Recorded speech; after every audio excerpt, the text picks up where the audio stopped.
This is my Stihl FS 70R string trimmer. In order to install a brush cutter blade on your Stihl weed eater, you will first need an installation kit that includes a thrust washer, rider plate, lock nut, wrench, and a lockout pin to hold the head drive to install or remove the lock nut.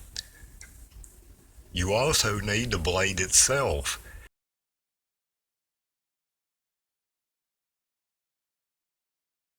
This particular scrunch kit comes with a metal shaft. I'm going to turn the trimmer head until the mechanic's lock on the shaft inserted. Once I have the head locked, I can loosen the trimmer head by turning it clockwise until it dismounts.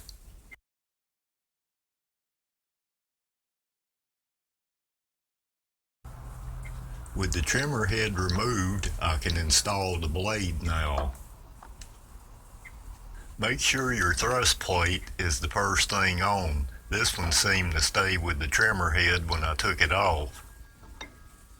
The marking on the blade will face up. Over time that will wear, so you may want to mark it. The thrust washer goes on next, and then the rider plate. The collar nut will complete the assembly. That will go back on by turning it counterclockwise. I will lock the mechanics in again with a metal rod. Get it nice and snug, remembering you may want to take it back off, but you don't want it to come loose kind of thing. There, good buddy. There you go, yep.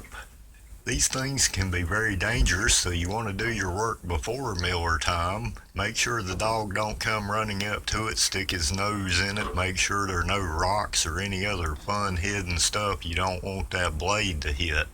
These are some hostas, maybe a little on the light side for this blade, but a little much for a weed eater really.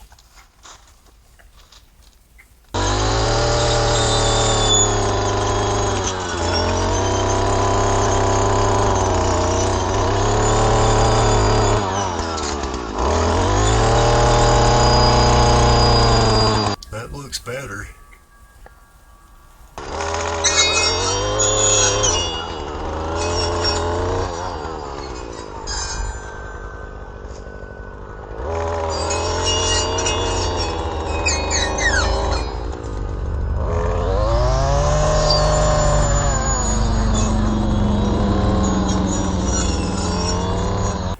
This is a Confederate rosebush. It just completed its third season, and it was big and beautiful this year.